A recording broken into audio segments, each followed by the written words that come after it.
Hello everyone, welcome to another quick tutorial on how to use the Michigan Data Hubs. Today what I'm going to walk through is an option that some of you might be aware of, but there's been a lot of changes to this process. So the process that I'm going to walk through today is how you can use validation scripts that are previously built to validate data that's currently resides in your ODS. So if you take a quick visit out to our www.midatahub.org, which is our website, scroll to the support option, select data validation queries. What you'll find is a long list of pre-built queries that can be used in the Michigan Data Hubs to validate data. So what I'm going to do is just kind of walk through a couple to show you. There's a daily attendance verification that you can run to verify, attendance events by student, school. There's a data freshness script, which is a great one that can be used to let you know not only when specific tables have populated recently, but also the number of records that have published for each table. So you can see student sections, how many records there are. You can see students, how many records there are and such. As we scroll down, there's another one that I'm going to be using as an example today, which is the school data load analysis. Now, when you open this up, it looks pretty overwhelming with what you would have to code in yourself. But again, these are pre-built reports. All you have to do is walk step by step through what I'll show you. So out on our website, under the support pull-down menu, validation queries, you'll be able to get a description of what I'm about to show. So back in the Data Hub cockpit, under the reports pull-down menu, you go to Manage Custom Exports. And this is a new ODS because I just anonymized it today actually for these videos. And so it's going to take probably, good 10, 15 seconds for it to refresh and open up. And again, in the meantime, you can always visit that support page containing all the different scripts to verify again which one you want to use. And what we'll do is wait, and then this screen pops up. Now, what we don't have is any previously built scripts here to show you what it would look like when it's been populated. What I'm going to do is click Add New Export Set, and this Manage Query Bank isn't an option that you're going to see on your screen. It's just the way that I'm logged in with my account. So you'll click Add New Export Set. What I'm going to call this one is School Data Load Analysis, because what I do know, based on the query that I was looking at over here, is going to be a breakdown of data loaded in several categories for each school building. So I'm going to be able to see the number of records that have published for different categories. So I'm going to go back over here, and then I wish to add my query by writing and pasting the query in T-SQL. Click Continue. Now, one of the new features that we have that is available is the query bank. And so what the query bank is it's an exact replica of what you'll see out on our website. So all of these scripts right here have already been added to where all you have to do is make the selection from the one you want. I know I want school data load analysis. It's on the top. Not sure why. We need to get that moved down in alphabetical order, but it's at the top. So selected that. You can see this is exactly the same script that's out on our website, but it's already been added. And this is a preview. So the preview data will probably give you 10, 15 different lines just to look at to verify if this is the data that you want. You can revise the query if you want, and that would just mean you can, if you're familiar with SQL, you can always add in some different coding to pull different data or remove data that you don't want to see.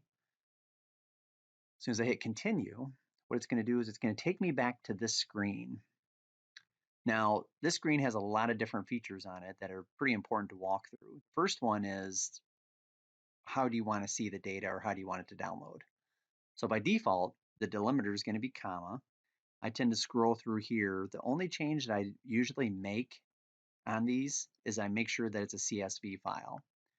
The reason I do that is because I want to make sure that this just opens up directly in Excel, and I don't have to do any special formatting or import process. So keeping it simple. This export set name, this is in layman terms, basically an export. Think of that as a folder. So this is going to be the folder that contains these different scripts. So I'm going to call this data validation. Here you go. Click save. Now, once we're back on this screen, you're going to see there's a data validation export set / I call it folder. Click on it, and you're going to have your queries in here. Now, I want to add one more query for you to see. I'm going to call this one the data freshness script. And I'm going to call it, I'm going to import it or write it out, and then I'm going to select it from this pull down menu. Data freshness script. It's nice that it's already pre-populated. Click preview results. And twiddle my thumbs, here it is. This is the preview. Yep, okay, everything looks great. Hit continue. I'm gonna hit save. Now when I click on this export set / folder, you're gonna see there's two different queries in here. And again, you can have unlimited queries in here. What I'm gonna do is download this for the, create a download anyway for 1920. Again, if you have multiple years available in your ODS and your data hub, then you can select those years from here to run that on. It's a great way to validate data if you're using third-party integrations or vendors that are requiring multiple years of data. So this is a good way to verify if the data is there or not. So make sure you select the correct school year. I'm going to create a download file. Now there's a key to this. You have to click it twice. So it creates the download, then you actually have to tell the system to download it.